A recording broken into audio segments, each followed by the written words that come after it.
Amy with Stillmeyer Games, and I am here live as I am every Wednesday at 10 a.m. to share Stillmeyer Games news, to answer your questions, and to discuss random topics. 10, I stumbled over 10 a.m. a little bit because this daylight savings time has thrown me off a little bit, thrown my cats off more than anything, but because they don't know about daylight saving, and so they are continuing to wake up at their normal time, and so I am getting up a little bit earlier too.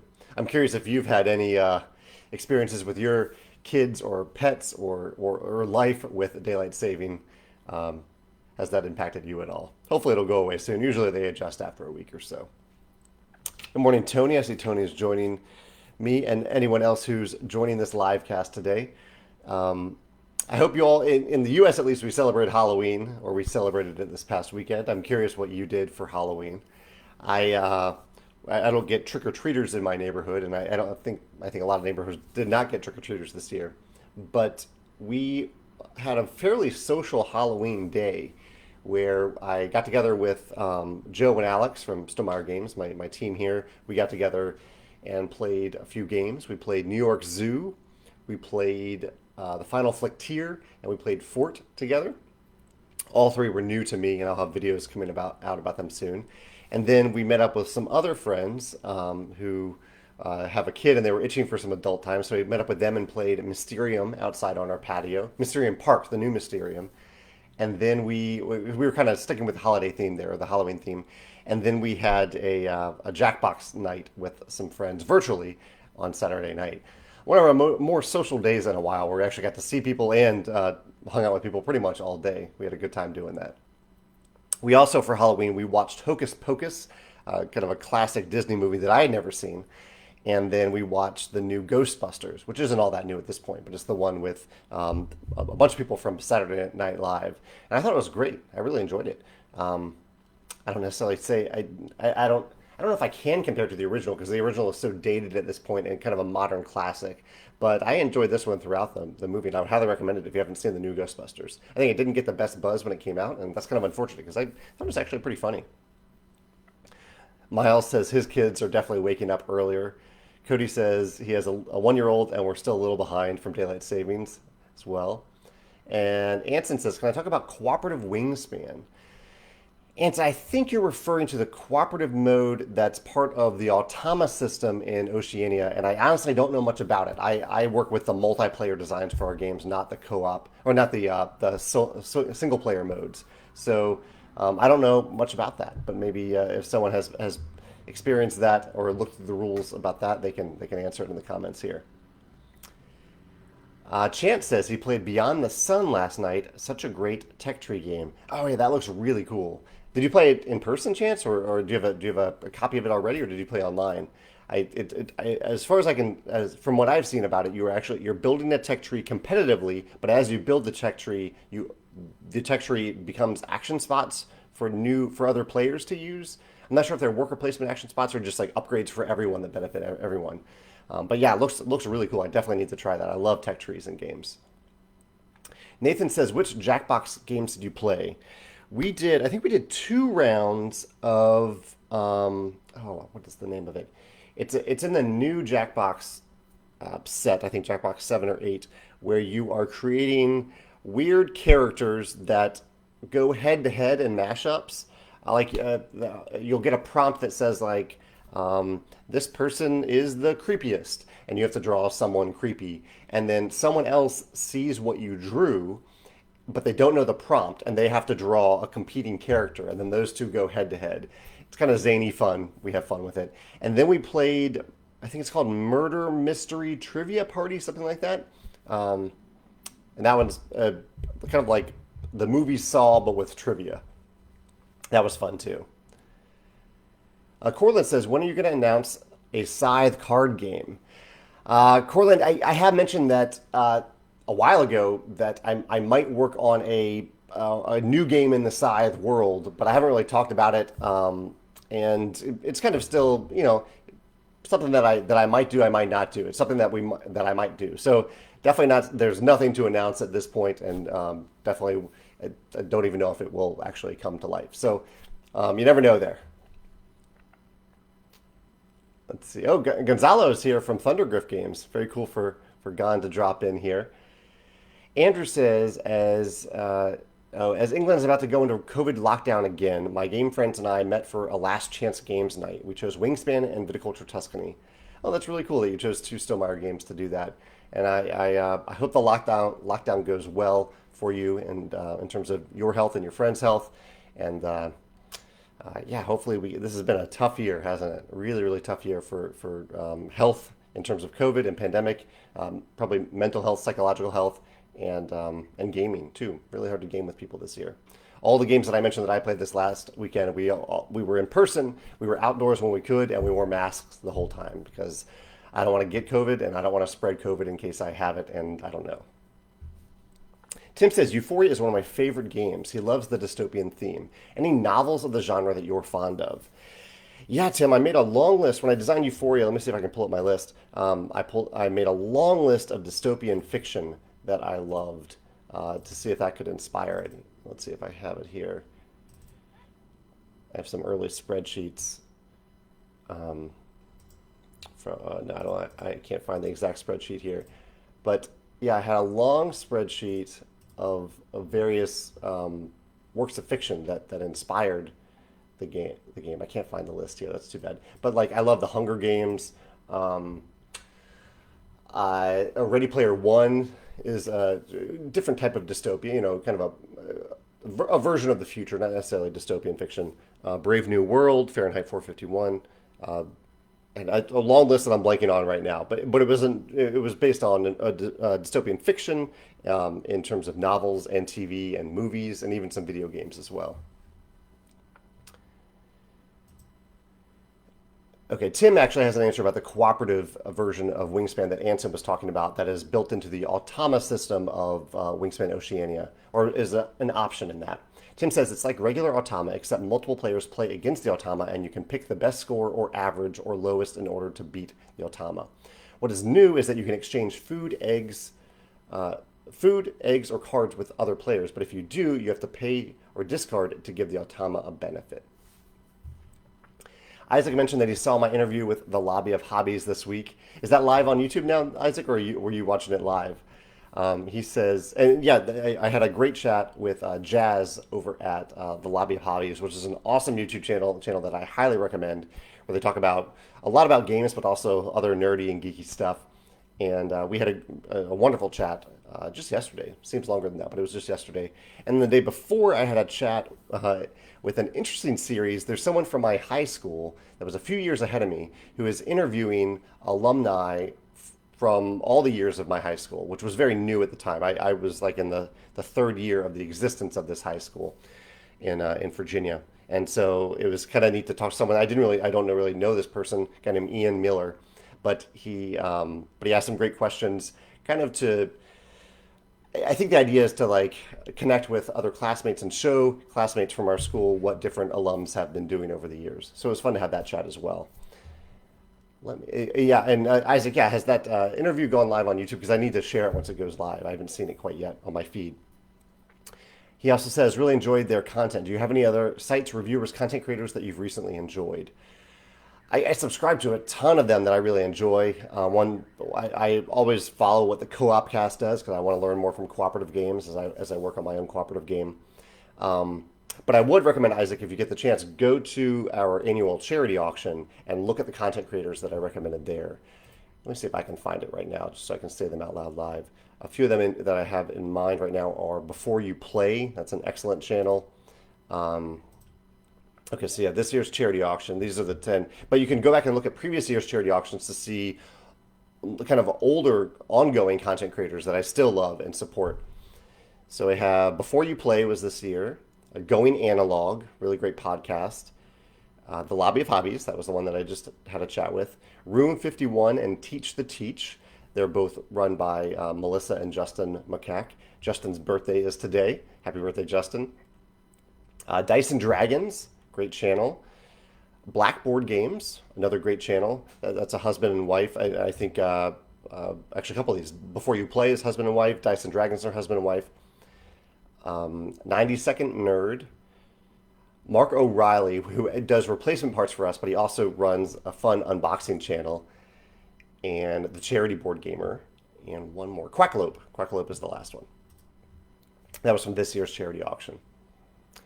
Chance says he played in person. Ooh, Chance, I gotta play that then. You are right on. The tech tree opens up action spaces and or immediate one-time powerful bonuses. You got a copy at Miniature Market. Chance, maybe we can find a chance to play that sometime. If you're comfortable doing that, have gotten used to wearing a mask the entire time I play games, so it would be awesome to play a game with you for the first time in a while. So maybe we can find a time this weekend if you're interested in doing that. Let me know. Shoot me an email if you're up for that sometime. Kyle says, have I played Chronicles of Crime? I have played the original. I played, I think, 2 scenarios in the original, and I backed the new version on Kickstarter. I didn't back all 3, I don't think. Or maybe I did get all 3. I don't know. But I did back the more recent one. He says, if so, could you see a similar style game where locations are revealed and players work cooperatively to deploy forces there to beat a body guy, yet the victory is competitive? It's an interesting idea, Kyle. I mean, as ideas go, I would recommend that you try it. It seems interesting. It's hard to comment on an idea before you actually try it.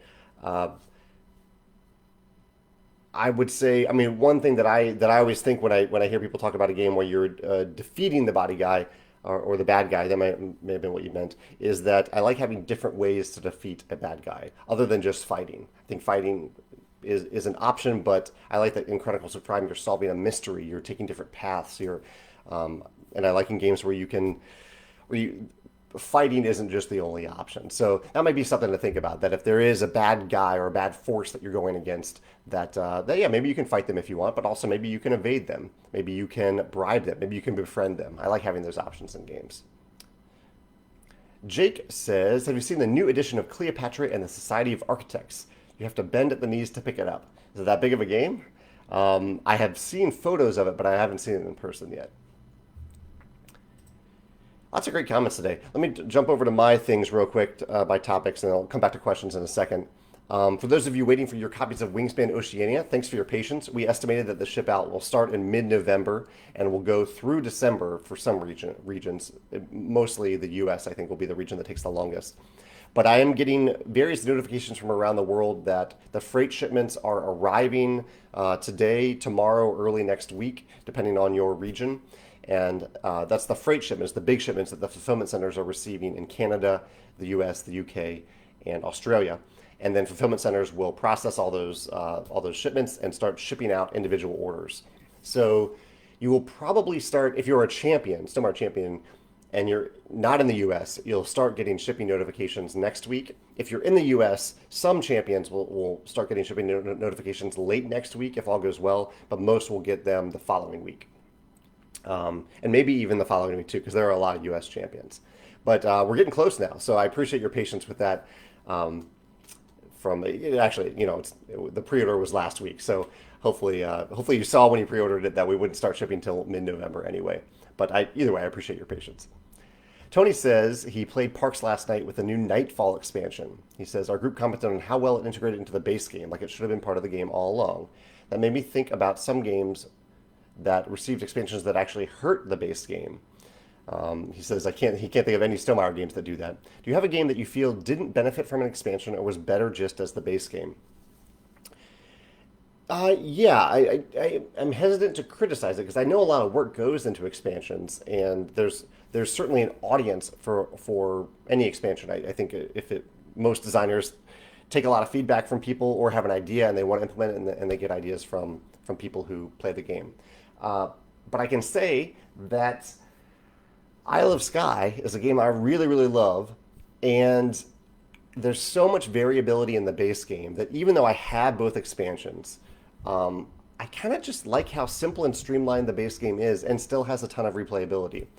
I didn't love the Journeyman expansion in it, and while I do like the Druids expansion, it's just kind of an extra level of complexity that I don't necessarily want when I play Isle of Skye. So Isle of Skye comes to mind there, where I wouldn't have minded it just being more tiles, I think. That would have been fine with me. Cody says that he saw that I just finished the Wheel of Time series. What's next on my reading list? Yeah, I cheated quite a bit to finish this series, but I read through book 6, and then I read the summaries of book 7 through 13, and then I read book 14 over the last month. And it was an epic finale. I actually don't regret that I skipped a bunch of books because the summaries were just fine, and the final book was worth it in the end anyway. Um, what book am I reading now? I'm reading a book. I'm gonna forget the name of it. Uh, Let me see if I can find it.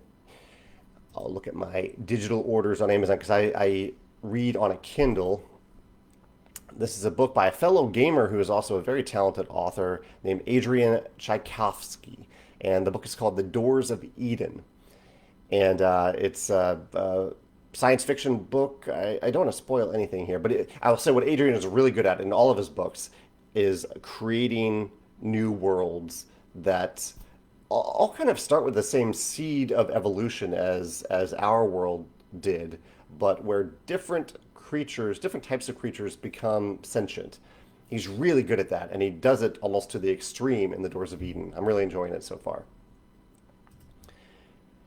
I mentioned that one other thing that I did mention that we started watching for Halloween weekend was Lovecraft Country. We started watching that HBO show, and we're 2 episodes in, and first episode was maybe a little slow, but then it picks up. Second episode was really cool, but we're also not sure where it will go next after the second episode. So I'm really curious what episode 3 will bring. I also did a video this past weekend. This is kind of a coincidence. I did not intend to do this video on Halloween weekend, but it kind of worked out.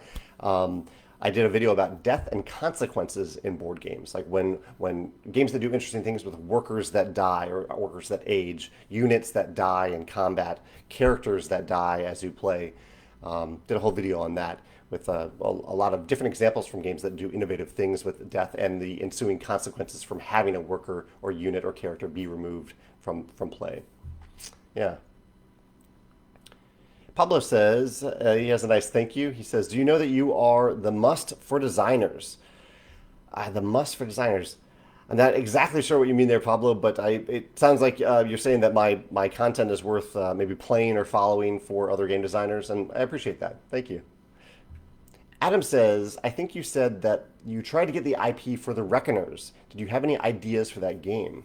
Yeah, this was a number of years ago. I read the Reckoners series, maybe not even finished it at the time. This is the Steelheart series. I read maybe Steelheart, maybe one other book, and I reached out to Brandon Sanderson to see if the rights were available. And I heard back from his lawyer to say that they were not available at the time. And then a few years later, I saw that another game company, another great game company, had the rights to them and published a wonderful version of the Reckoners game. So in the end, I'm very glad that they got the rights to it. I think they did a wonderful job with it. Ben says he's from the Netherlands and he's a big fan of Wingspan. He's asked the Dutch publisher 999 Games repeatedly if they would publish the Swift Start Pack in Dutch, but they won't. Is there anything you can do to help out? Ben, that's a good question. I will ask them about that. So I wonder if, well, I'll have to check on it, Ben. Some publishers publish the Swift Start Pack, but they put it into the core game. And that's most of our localization partners do. But only a few of them offer the pack separately, which might be what you're asking. So, however, for even those that don't typically offer it separately, usually they get some replacement parts for the core games that they're reprinting, and they can use some of those replacement parts to sell the Swift Start Pack individually. So I will ask about that. Yeah, I'll ask them about that. Or actually, I'll talk to Alex, our director of sales, who works with distributors and localization partners, and I'll have him talk to him about that. Thanks for asking about that. Edgar says, I saw that there's a new Tapestry expansion in the works for next year. Will it be a bigger expansion than the last one, and is it more or less daunting to make an expansion to a game or a new game? It's definitely more daunting to make a new game than make an expansion to a game, just because a lot of getting a game to be fun and functional is the initial design, figuring out the core mechanisms, the core foundation of the game. Once you have that down, and especially after you've played it a lot and gotten a lot of feedback about it from playtesters and from people who have bought and played the published version, you have all this information about the game. You know the game really well, so it's a lot easier, I think, to design the expansion. Expansions typically are a lot faster to design than the core game. Although we still put a lot of time and effort into them, especially with Tapestry. We playtest many waves for each expansion of Tapestry to make sure it integrates as well as possible into the core game, especially in terms of balance.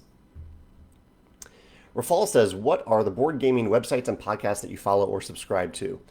Rafal, there are hundreds of them. But as I mentioned kind of earlier in the podcast, if you look at our charity auction, our annual charity auction, which you can find it on our website. You can Google like Stonemaier Games annual charity auction. Part of that auction is us featuring around 10 different content creators in the board gaming community and industry that I really love and that I support and that I recommend to people like you.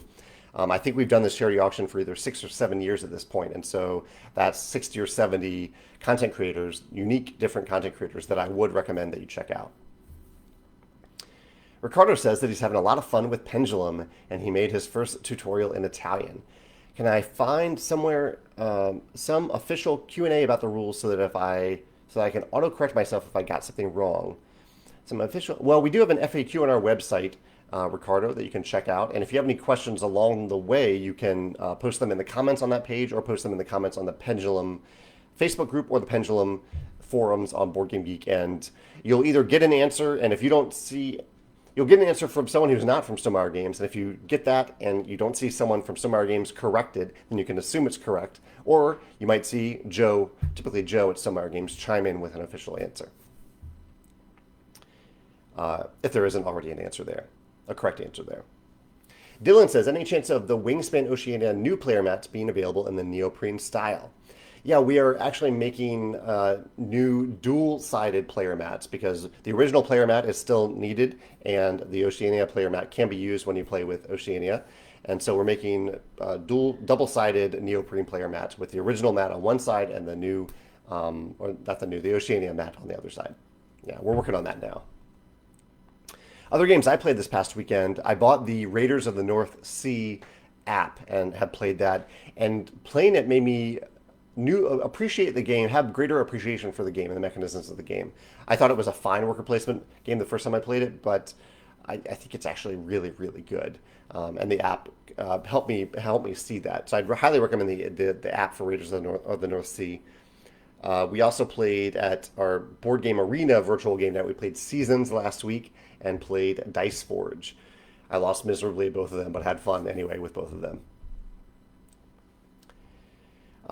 Mo says, how are you taking this never-ending vote count for the elections? I'm a bit worried, and I would be even more so if I was American. Well, I want every vote to be counted. So the vote count itself, I am not concerned about. I understand that there are a lot of early voting, including myself. I voted early, and those votes take time to count. And so I hope they take all the time they need to make sure every vote is counted correctly. I am certainly worried about the outcome of the election. I am very, very worried about Trump being reelected and I'm worried about there being another Republican majority in the Senate. And I hope the election changes both of those things. So I'm worried about that, but not about the never-ending vote count itself. George says, have I played Atlantis Rising? Yeah, I have. In fact, I've had the pleasure of playing with the publishers. And I think it's a very clever cooperative idea to have a cooperative real-time worker placement. That's really, really cool. Or simultaneous worker placement. I see the expansion is on Kickstarter right now. My blog post recently were about performance reviews. That was my blog post on Monday, because for the first time I have 2 full-time employees. And while we have, I think, a very open company, if I have any concerns, I express them to Alex and Joe, and I try to praise them and compliment them for what they're doing on an ongoing basis. And I think they do the same to me if they have any concerns about something Stonemaier Games is doing, something that I'm doing. But I wanted to talk about kind of the value of annual, maybe biannual performance reviews and what good can come of them. Because I don't like the idea of using performance reviews, like putting off feedback for the point of waiting for a performance review. If I have feedback, I'm going to just give it to them now. So I explored that topic on a blog post on Monday. And on last Thursday, I talked about some of the different things that we did for the Wingspan Oceania pre-order and some things I learned from it, some data from it, and just some things that we did a little differently for the first time there. So feel free to check that out if you're curious about how the Wingspan Oceania pre-order went over the first 24 plus hours. Annie is joining us from Montreal today. Thanks for joining us, Annie. And Isaac confirms that the Lobby of Hobbies interview is live. So if you look up the Lobby of Hobbies on YouTube. I need to try to find it here. I don't see it yet in my feed, but I'll have to hunt it down and find that. I'm sure it's on there somewhere. Yeah, I'll find that after I get off here. Thank you for pointing me out about that. Yeah, Lobby of Hobbies. Justo says, "What type of student were you at school?" Um, I was a pretty studious student, especially through high school. In college, I was studious at the classes that I cared a lot about, and maybe not as studious as I should have been for the other classes. Um, I am a bit of a procrastinator, or at least I was. I tried to, I think inherently I'm a procrastinator. So as I went through various fairly difficult programs in middle school and high school and college, I had to learn not to be a procrastinator. But yeah, in general, I think I was fairly studious, somewhat grade driven, definitely grade driven through middle school and high school, less grade driven in college. Um, but uh, but yeah, yeah. And I enjoyed learning. I think I was fortunate that I went to gifted programs starting in elementary school and through high school, where I was surrounded by students who really wanted to learn and teachers who really wanted to teach. And that was great. I'm very lucky and fortunate to be in that environment, because I think a lot of kids don't get that. They're in classes with a lot of students that are much more interested in distracting the teacher than actually learning. And so I tried not to take that for granted that I had that in elementary school, middle school, and high school, and college too. Kenneth says he's still trying to decide if he wants to get Scythe or Tapestry. I will mostly be playing solo, but occasionally the wife will join. She's quite fine with heavy games. Any advice? Um, I mean, they're both engine building games, Kenneth. So if you enjoy engine building games, I think you're getting that out of it. The solo modes in both games are pretty highly regarded.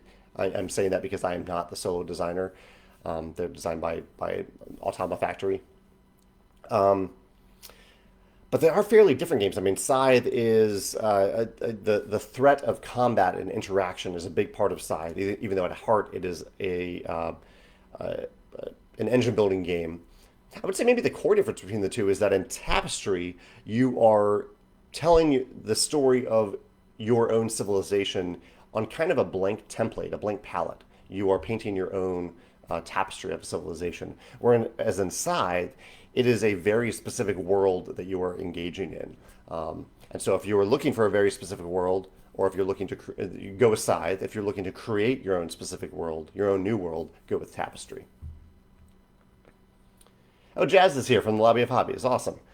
Um, Thanks for dropping in, Jazz. Very cool of you to drop in after our chat yesterday.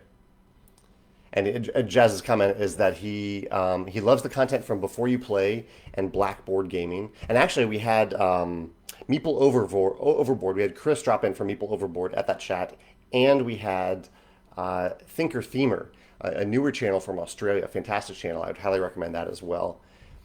Jazz says the same thing. He says he would also recommend the Thinker Themer YouTube channel. They have an interesting take on both the theme and mechanisms breakdowns of the games they play. Totally agree. Fantastic channel. I would highly recommend that. Tim says he sometimes wonder what music you listen to. Do you ever consider creating a playlist for players to have in the background during certain games? Perhaps original soundtracks in the future. We do actually have that available for Scythe. There's a Scythe soundtrack available on SoundCloud that you can listen to. I must admit that while I do like atmospheric games, and if a friend wants to play music while we play like Mansions of Madness, that's fine with me. But I work in silence. I drive in silence. I play games in silence. I don't like any music or distractions around. So music is not really my forte in that area when I think about background music. Yeah. But every now and then, like if I do listen to music, which is pretty rare, but sometimes I do. It's some maybe a mix of pop and like light alternative rock. One of my favorite bands is Typhoon. I love Typhoon, the Generationals, and ever since Adele's appearance on SNL a few weeks ago, had her in my head this whole time. I really like her music too. Juso says, would you be interested in buying publishing rights to a well-known board game? I think it depends on the game. It would have to fit very well into the Stonemaier spectrum of games. And it would have to be a game that maybe hasn't been in print for a while, and that I can see demand for bringing it back into print, and probably with a new edition. I wouldn't just reuse the art and the exact same mechanisms. We would work with the designer, or I would work with the designer to kind of level up the game a little bit based on what they learned about the game, what other people learned about the game, um, and to do whatever I can to prevent the game from going out of print again. I want to make an evergreen game if I can. So if there's a reason the game didn't end up being an evergreen game, I want to find that reason and address it and make the game better if possible, while respecting all the work that the designer put into it in the first place. Danny says, hi from Romania. That's people from around the world today. Have I seen Dune Imperium? I have seen Dune Imperium. It's, I think, number one on the hotness right now on Board Game Geek. And I saw a little bit of Rodney's video last week at the Watch It Play video about the game. So I'm curious about it. I think I still need to learn more about it to see if it's a game for me. It looks maybe a little bit outside of the types of games that I usually play, but yeah, I am curious about it. I'll make a note about it to revisit it. I'm looking for more reviews at this point. I haven't seen too many reviews about it. David is joining us from Indiana. Daniel says, will the expansion for Tapestry also be available in German? That is a good question for Forland. You have to ask Forland about that. That's typically their news to announce. Offhand, I can't remember if they are among our localization partners who decided to print the expansion. Jazz says, any recent Kickstarters that you are backing or are looking forward to backing soon? Well, I'm very curious about the ISS Vanguard that will be launched on the new GameFound crowdfunding platform. I'm more interested in that because of the crowdfunding platform itself than because I don't know much about the game at this point. Let's see, I'll look at the game. I'll pull up the games that I am backing or following on Kickstarter. Oh, there is a really cool game, well, kind of a game system coming from artist Andrew Bosley next week. He's the artist of Tapestry. We've talked about Tapestry a little bit today, so I'm very curious about that. I am curious about Endless Winter, but I think it looks maybe a little bit heavy for a game that I would play a lot. I backed Herbaceous Pocket Edition recently. I think that project is over. Cartographer's Heroes, I'm backing. Hoop Gods, I'm backing. And then what projects am I following but haven't backed? I'm following Darkest Dungeon. I'm following The Wandering Village, Freedom 5, Feed the Kraken, Shogun no Katana. That's what I'm really interested in. It's a little more expensive than I would typically go for a game, but I am curious about that. Curious if anyone else is backing Shogun no Katana. I'm following Reckless Sloths, The King's Armory, Rochambeau, and The Wanderer's Guide is the one that will launch next Tuesday. That will come from Andrew Bosley. Yeah, that's really cool. But yeah, Shogun no Katana. Let's see the price on it. It's $70 before shipping. Yeah, that's a tough one. It looks really cool though. I love the theme. I love it. It looks like it has a really cool puzzle, and I love the idea of building swords in a game. That just sounds awesome. So we'll have to see about that one. What are you backing right now, Jazz? Anything interesting? Jake says, have I thought about designing a role selection game along the lines of Libertalia, Mission Red Planet, and Citadels? He would love to see a Stonemaier take on it. I do love, well, I haven't played Mission Red Planet, but I do love Libertalia, and I do like Citadels. And I especially like the simultaneous nature of Libertalia. It really improves the flow of the game, I think. So it is a mechanism I really love and that I need to explore at some point. David says, what are some of my top picks for bang for your buck games? As in the amount of game received for the price paid. Not necessarily cheap games, but good value. Mysterium Park definitely comes to mind recently. Just the amount of cards and variation and art in that game is amazing for what you get. And there was another game, Tiny Towns. I think it's incredible what you get in Tiny Towns for what I think is $40. Awesome. What else? I think QE and On Tour, I think, are definitely worth great bang for the buck for what you get for those games. I'm looking over at my game shelf over here. It's hard to say because my prices are it's so detached. Because sometimes I buy them on Kickstarter, sometimes I buy games on from discounted retailers. Sometimes I buy the full price from the publisher, so I don't even know all the prices for the games. But there are plenty of games that I played so many times that the price doesn't even matter anymore. Like Terra Mystica, in hindsight, I would have paid $120 for Terra Mystica given the play that gotten out of that game, or Sulk and games like that. Even Just One, I played Just One so much that there's such a great value in Just One. It's worth for all the plays I've gotten out of it. It's worth $80 to me, maybe even more, even though I only had to pay like $20 for it. Gerald says, at game night, have you ever spoken to a toxic player, and at future game nights, were they a delight? Did that leopard ever change its spots? I can think of one instance, yeah, actually no, two instances where I have done that because I do still host game night, but it's no longer in person, at least not until the pandemic is over. So there was one person one time who I felt the need to say something to, and so I waited until after the game night and sent them an email mentioning like what happened and my thoughts about it. And they did improve. They were aware of it, and they were I think they did improve. There's one other instance of someone I did the same thing to, and I think they really struggled with I guess not taking things personally in games. They would end up acting pretty strongly when something was done that interacted with something that they were hoping to do in a game, like a worker placement. Someone else took a worker placement spot, and they would take it very personally. And it was hard to make them realize, or help them realize, not make them realize, but help them realize that it wasn't personal. It was just it was a person making a move in a game, and once the game is over, there's nothing personal about it. Or even in the game, there was nothing personal about it. Have you had that happen, Gerald? What's been your experience with that? Glenn says, in an alternate world, could you see Wingspan as a trading card game? That's an interesting question. I've actually thought about that a little bit. Maybe not trading card, but maybe a living card game.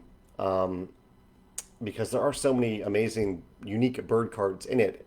Is there value in Wingspan in building your own deck and only using those cards based on still the variability of when those cards are drawn, when they come into play?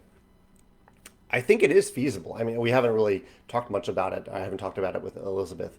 But even in the current world, I think that is possible. I think maybe the one downside to it is that people already own all those cards. So there's really no reason for people to buy those cards again to form decks unless they want to have the same cards that are in someone else's decks. But yeah, it's an interesting idea. Yeah. Matt says he hasn't heard anything about the Wingspan Big Box. Are there any recent updates on that? No recent updates on it right now, Matt. We are still working on the Wingspan, the early design for the Wingspan Big Box and Organizer, with no gameplay components, just a box and organizer. I have some sketches that I sent to Panda, and they are working on some early design elements of it to propose to me. So no update. There probably won't be any official updates for half a year, probably 6 months, but maybe I'll have something to share at some point along the way. It's something that I don't want to surprise people with. I want to get your feedback on an ongoing basis, but I need to have something to show you first. Oh, and Cody found the interview with Lobby of Hobbies. I don't know why that didn't pop up in my feed, but thank you for finding that.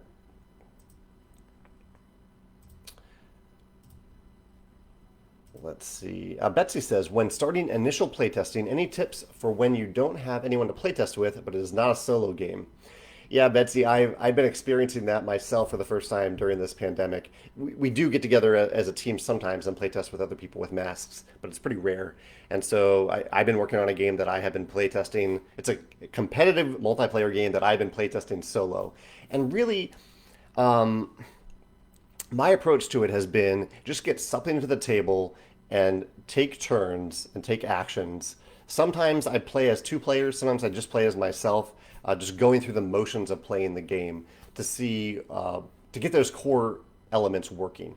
And it's actually worked pretty well because I don't want to subject other players to a game that isn't even at base level functional. And so it's been really helpful for me to just kind of go through those motions and see what works and what doesn't work before I bring it to other people. I know that isn't really a tip, but I would just say, just get it to the table and play it yourself. Just take turns, take actions yourself. If there is a lot of interaction with other players, it may not be possible to do it yourself unless you can play as at least one other player without having hidden information interrupt the flow of the game. But yeah, I would just say get it to the table yourself and just take turns and see how it goes. Donna says, we just recently started playing the Time Stories Blue Box. Have I played either of those? What do you think? Well, Donna, let's see. One second here. I have the Hadal project right here, which I have played through, really loved. And then on my other shelf, which is a little further away, I have the new one that I just got yesterday, A Midsummer's Night, that I am looking forward to playing.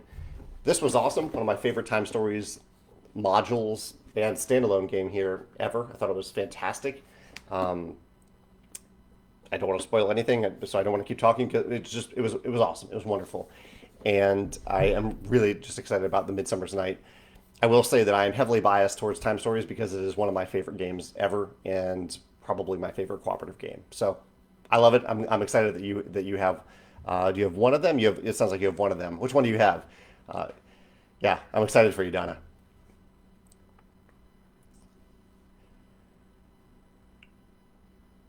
Let's see. Michael says, have I seen The Warp on Kickstarter? It's a game with some nice mechanisms, but looks like it did not get the attention it deserves.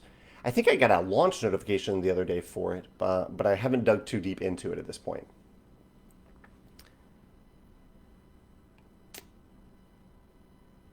All right, I'm just scrolling through here. Jazz says he's backing too much right now. He's backing In Too Deep, Cartographer's Heroes, Unforgiven, Fantastic Factories expansion. I have backed that too. Frostpunk, I either want to back that or I want a friend to back it. Either way, it looks awesome. Veiled Fate and Grand Austria Hotel. That is quite a few games right now, Jazz, on Kickstarter. And he's looking into Endless Winter. Tim says, I know you love Terra Mystica. We bought Gaia Project for Christmas. Should we consider getting both? I know one is more fantasy while the other is in space. That's a good question, Tim. I definitely have friends that enjoy both, but I will say most people that I know prefer one or the other. My heavier gamer friends enjoy Gaia Project, and I think they've essentially said they don't really want to go back to Terra Mystica. That said, a few of them have gone back to it because Terra Mystica is available on Board Game Arena and Gaia Project isn't. Um, you can base it off of theme a little bit. I love Terra Mystica. Terra Mystica is my pick. I don't, as much as I respect what they did with Gaia Project, especially the tracks. The spatial element of it is a little beyond what I can compute in a game, and so I like Terra Mystica for being slightly lighter. I also like that Terra Mystica has several different expansions now, and I think another one coming out next year, or maybe some new version of it. Yeah, I think actually Froyland might be coming out with a new, maybe a standalone expansion for Terra Mystica, something like that. They mentioned something like that, I think, on their website. Um, so I don't know. If you are a very heavy gamer, Tim, I would go with Gaia Project. If you are a medium heavyweight gamer, go for Terra Mystica. I don't know if Chance is still watching this. Chance is very, very good at Gaia Project, and he might have a similar delineation recommendation here to say in the comments. Danny says, if I remember correctly, you said at some point that you guys have planned something new for viticulture. Is this still a secret at this point? I have revealed on our project progress on our website and e-newsletter that we are working on a viticulture expansion. But that's all I can really say at this point. I guess maybe a fun little tidbit is that I have been working on the rule book, the Word version of the rule book. Just today and yesterday and this week I've been working on that. It's a big project to write a whole rule book, but it feels good to do it. I don't know. It feels good to get everything in order and in motion in terms of the structure of the rule book. Donna says that she just finished. Donna was talking about Time Stories. She just finished this one, the Hadal project, and she says she's waiting for Midsummer to be delivered, and she loved it. That's awesome. I'm glad you enjoyed this one, and sounds like you're on a similar pace for Midsummer's Night. So this weekend, I'm going to have to decide between Midsummer's Night or Pandemic Legacy Season 0. I do like Time Stories more than Pandemic, so I'll probably go for that. But I'll see what Megan is up for as well, which one she would prefer to play. Oh, Melissa is here from Tantrum House. Awesome. Yeah, one of the designers from, yeah, you can see right here. The original designer, Manuel, is here, but also Melissa and Kevin Delp from Tantrum House designed this module of the Hadal project, which was an extra pleasure for me to play because I love Tantrum House. I love the content they create for all games, but also for our games. And Melissa and Kevin, you guys knocked it out of the park with this. This is definitely in my top 3. It's fantastic. I don't know if I really want to even go into the top rankings there because I do love the fantasy one, Prophecy of Dragons. I do love that one quite a bit, and I enjoyed the pirate one quite a bit. but this one is up there. It's awesome. If you haven't played Time Stories, this is standalone. All you need to buy is this, and you have everything that you need to play. David says, which stories and time stories are your favorites? Okay, yeah, just talking about this. Any that you would just skip. David says, I just got the base game and a group of used games, and I'm interested in checking it out. I have a feeling I'm going to want to get more stories for it. Yeah, David, I mean, part of it is thematic preference. There's all sorts of speculative themes that they explore in this game. I really, like I said, I really enjoy Prophecy of Dragons. It's one of my favorites because I love that fantasy theme. That's one where I entered the world of it and I just wanted to like hang out in that world. I loved it so much. I didn't want it to end. Hadal Project. I guess it's so hard not to. I don't, and even the games you see what's on the box, but you don't really. I don't want to spoil anything, but the theme in here is really cool too. And the pirate one is cool. I don't even always love pirate themed games. There's some pirate themed games I love, but it's not a theme that I automatically gravitate towards. But I love kind of the open ocean idea in that version of it. Any that I would just skip. There's actually only one that I would skip, and it's the second one. The second, I don't remember the name at this point, but it's one that involved, I think it has a cassette tape on the cover. The Marcy Project, that might be right. And it's one that involves a theme that I don't really enjoy, and just the mechanisms. That one just didn't do it for me. I think it was much more combative than I wanted it to be. I like having many other options other than just fighting. So that's the only one that I would skip if you have to skip one. But that's just me. A lot of people also enjoy that one. And a lot of people have strong opinions about the other ones too. I wonder if have I done a video ranking all the expansions? At some point I should do that, but maybe I'll do that after Midsummer's Night, if I can remember all the previous ones. I'll make a note about that. Ranking Time Stories.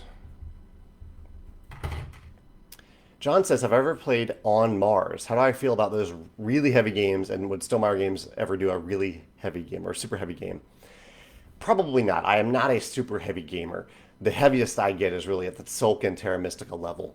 Vital Lacerda, who designed On Mars, is an amazing designer, but his games are typically a little bit heavier than I have fun with. So I haven't played On Mars. I need to though. I like to play his games once, just so I can learn from them and experience them. But I have not played On Mars yet. I have a friend. I promised a friend that I would play it this year with him at some point. So I have 2 months left, and I need to play it during that time. I don't think Stonemaier Games would publish a game of that weight. No. Carol says, did I get the experience part to add to the new Time Stories? You know, Carol, I didn't do that. I did enjoy the ongoing story in the original Time Stories series, but I'm okay with just playing these standalone. I have enough campaign-style games to play, either on hand or en route to me, and so I kind of like the idea that I can just play these standalone. Yeah. Dusty Crane is here from the mill. Dusty says it has to feel especially good to be digging back into viticulture given the legacy and impact it's had on the community. It is a lot of fun to return to it, Dusty. Yeah, I don't want to spoil anything about the expansion at this point, but Viticulture was the first game that I designed with the intent of publishing it, and it was the first game from Stonemaier Games. We have 3 expansions at this point, and it's been a while since the last one came out, at least a couple years, 2 or 3 years at this point. So it is a lot of fun to return to it. Yeah. Tim also says he's excited this Viticulture expansion has a rule book. Must be bigger than the 2 that added more visitor cards. Actually, yeah, that's a spoiler right there. You got me on that one, Tim. Yeah, you're right. That more visitors in Rhine Valley were just more cards. They didn't even need a rule book. But this new one definitely does need a rule book. Spoiler there. Yeah, definitely. Didn't mean to say that. But I like saying what I'm working on right now. I'm also, what else am I working on? I'm working on some prototyping. Doing some marketing prep for a new game release for 2021. Yeah, I have something fun that I should show you at some point, but I don't have it easy on camera here without spoiling something else. So I won't show you that, but maybe I'll make a note for next week to show you something. What else is going on? I think I've covered all of my topics for this week, so I can just do questions for the last 10 minutes or so. Al says, with the new Wingspan expansion now available through your website, when will your attention shift to talking about Codename Gold? When the time comes, Al, right now the game is still in production, so it really depends on when it ships out of China, which won't be for a few months at the bare minimum. So in a few months, but we still have a lot of stuff to talk about in the meantime. We have Wingspan Oceania, Tapestry Plans Employees just hit retail a couple days ago.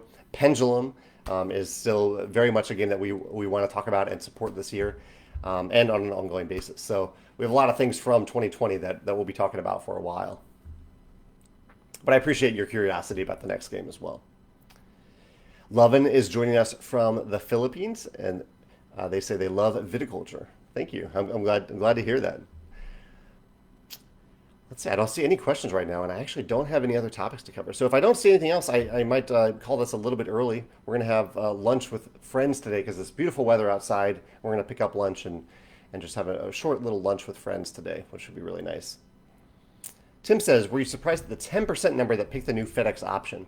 Yeah, Tim must have seen this in the comments. So we offered FedEx Home as a shipping option on our web store recently for the Wingspan Oceania pre-order because we wanted to see if people would even care, if they would use it. And a little over 500 people used it, which was great. So it's totally a personal preference. If it's better for someone than SmartPost, that's great for people to have that option. And I think we figured it out logistically to work with our fulfillment center in the U.S. and we might explore adding options like that for other fulfillment centers as well if it's something that's in demand in those other regions. Yeah, we do have a few other questions here. Richard says he has a speech disability. How many published and non-published board game designers with disabilities are in the board game industry? That's a good question, Richard. I don't know, honestly. I should know more about that, but I don't know. So I'm glad you asked. He says, I know the board game industry has little diversity like Black, Indigenous, and people of color and women, but I don't know about board game designers with disabilities because I can't find any information on that. By the way, I found your information about BIPOC and women on your website while I was looking for board game designers with disabilities. Richard, the only thing I can really say about it at this point is that someone did mention this to me a few years ago. They said, why in Charterstone, they were talking about Charterstone, and in Charterstone there were 6 characters of different ages. I think we did a good job with diversity in Charterstone because there are 6 women, 6 men, different ages, different races, but no one with a disability, or at least a visible disability. Although there is one that comes later in play at some point in the game, but not from the start. And someone pointed out, they said, Jamie, I love that you put some diversity into these characters, but would you ever consider putting someone with a visible disability in the game? And I took that to heart. I mean, I had not thought about that, but I definitely took that to heart. And I have a game that I'm working on now that has 2 characters with visible disabilities in it. So I know that's different than a speech disability, but a speech disability is no less important to share or talk about than a visible disability, like someone who's missing a limb, something like that. So it's something I'm aware of, Richard, and I want to do better with it. So if you have any feedback for how I can make our games more accessible or more welcoming to people with disabilities, I am all ears. I would love to learn more about that. Nor do I think it's your responsibility to answer that question. I will also research that on my own and do the work to learn more about that myself. But thank you for bringing it to my attention. Darren says, what was the thought process behind making coins inside victory points? Yeah, so that's a great question. It's something that I thought about for a while. I love victory points, but they are somewhat abstracted because in real life, victories and successes are not defined by points, really. They're defined by other things like money is a measure of success. If you have a certain number of social media followers, that can be a measure of success for some people. The amount of property you own, the number of relationships you have. I don't know if that's there are all these other things, but there aren't victory points in real life. And so I wanted inside for there to be something tangible that made sense for a measure of success, and I chose wealth as that option. Not saying that wealth is the best or the most important measure of success, but inside I chose it as a tangible way of representing that. Glenn says, have I thought about alternate artwork for Wingspan as promos as per the Evolution stained glass cards? I have thought about it a little bit, Glenn. We don't really have a promo system for Wingspan. we've kind of stayed away from that, but we might do some promo packs someday. I would probably still give Natalia and Anna the first pick of illustrating those cards because I love their art so much. I want them as part of the Wingspan family throughout the duration of all the expansions and promos. So maybe, but I would give them the first choice there. Tim says, would I ever do a standalone expansion of anything that you've published? Yeah, Tim, I have an article about this a while ago about different options for exploring expansions, and I actually think the term standalone expansion, I kind of wish it would go away. I'm not a fan of that expansion, or that terminology, because I think it confuses people into thinking, into even wondering, like whenever an expansion comes out, they wonder, okay, is this standalone? Rather, I see if it's a standalone expansion, really it's a game. It's a new game, and it happens to be compatible or combinable with another game. So using that terminology, I would say no. Would I ever design a new game that is compatible, has some overlap with an existing game? Maybe. It isn't something that I have in the works. I think it is possible, but not something that I'm currently working on. And actually, I'm not criticizing you at all, Tim. I actually used the term standalone expansion earlier in this conversation about Forland and Terra Mystica. So it's a term that is part of what we are saying now in the industry, but I don't like it. I don't want something called the standalone expansion because really we're just saying it's a game that is compatible with another game. So I need to catch myself on that too. Mitchell says, have I ever started designing with a theme, or do I consider the mechanics or experience first? I start with both all the time, Mitchell. I mean, sometimes it's a mechanism idea, sometimes it's an idea for a theme. I would say usually it's with a theme, but right away I'm applying mechanisms to it and then asking myself, do these mechanisms make sense for the theme, and going back and forth. So I start with both. Sometimes I even start with the art, like I did with Scythe.